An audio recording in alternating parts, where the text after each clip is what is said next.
Okay, tara simulan natin ang talakayang ito. Ngayon, pag-uusapan natin ang makasaysayang evolusyon ng Davao del Norte. Alam ko, kapag narinig nyo ang lugar na to, ang unang pumapasok sa isip nyo ay yung mga malalawak na plantasyon ng saging, yung nakaka-relax na beaches sa Samal Island, o kaya naman yung mabilis at patuloy na pag-asenso ng syudad ng Tagum, di ba? Pero naisip nyo na ba kung paano nga ba nabuo ang pagkakakilanlan nito bago pa man ito naging sentro ng agrikultura at turismo sa Mindanao? Bago tayo tuluyang pumunta sa modernong panahon, kailangan muna nating sagutin ang isang napaka-importanteng tanong. Bakit nga ba may Del Norte o Hilaga sa pangalan ng probinsyang ito? Para masagot yan, kailangan nating balikan yung pinakaugat niya, yung kwento ng mga katutubong tribo na unang nanirahan at nag-alaga sa mga pampang ng ilog doon bago pa man may dumating na anumang dayuhan sa bansa natin. Unang bahagi, ang pinangmulan ng salitang Davao. So bilang mga history detectives natin ngayon, tingnan nyo to, nakakatuwa kasi tatlong magkakaibang subgroup ng mga Bagobo ang may kani-kaniyang tawag sa iisang ilog. Para sa mga Obos, ang tawag nila rito ay Davo. Yung mga Klatas naman, Duwo ang gamit na salita. At ang mga taga-Bawas, tinatawag itong Dabo. Ngayon, nung dumating ang mga Kastila, medyo nahirapan yata sila sa iba't ibang terms na to, kaya pinagsama-sama nila yung mga tunog at boom, doon nabuo yung pamilyar na salitang Davao. At ang galing lang kasi, pinapakita nito na yung mga orihinal na salitang yun, hindi lang sila basta-basta inimbentong pangalan. Literal na geographical na paglalarawan pala sila. Tumutukoy yung mga salitang yun sa isang lugar na lampas sa mataas na pampang ng Ilog Davao. Isipin nyo, yung mismong pangalan ng lugar nila, direktang nakaukit kung ano yung hitsura ng kalikasan doon. Pangalawang bahagi, ang batas at ang paghahati sa rehiyon. Ngayong alam na natin kung saan galing ang Davao, pag-usapan naman natin yung politika. Alam nyo ba na dati, isang dambuhalang probinsya lang ang buong rehiyon ng Davao? Sa sobrang lawak, halos hindi namamahalaan. Kaya naman, noong May 8, 1967, ipinasa ng gobyerno ang Republic Act No. 4867. Hinati nito yung higanting teritoryo sa tatlong magkakahiwalay na probinsya, Davao del Norte, Davao del Sur at Davao Oriental. At kasabay niyan, formal na ginawang kabisera ng bagong tayong Davao del Norte ang Tagum.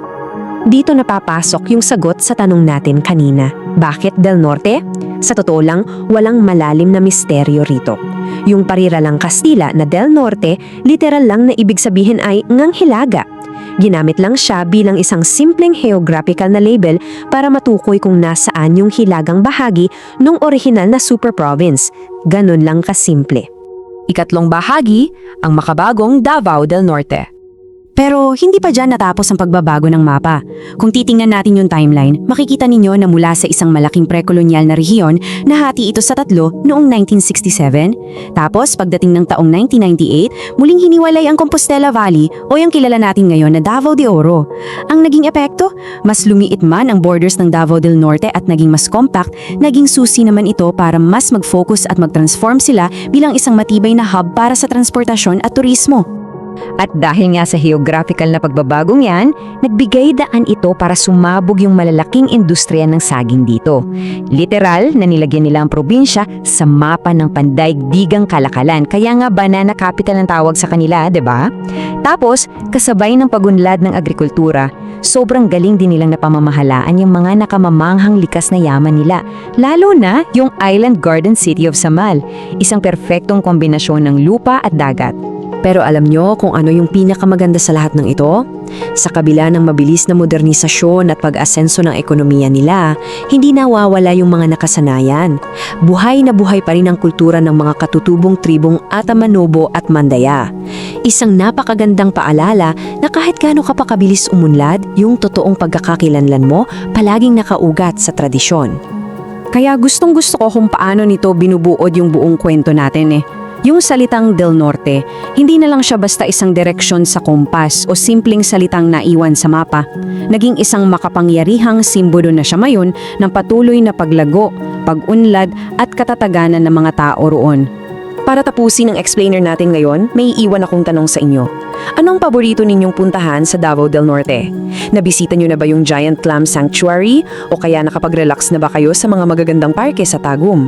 Sa susunod na pumunta kayo, sana makita nyo na hindi lang ito mga simpleng pasyalan, kundi isang buhay na kasaysayan na patuloy na gumagawa ng sarili nitong pangalan. Maraming salamat sa pagsama sa akin at hanggang sa muli! Kung nagustuhan mo ang kwentong ito, huwag kalimutang i-like ang video, mag-subscribe at i-on ang notification bell para sa iba pang alamat at kwentong bayan.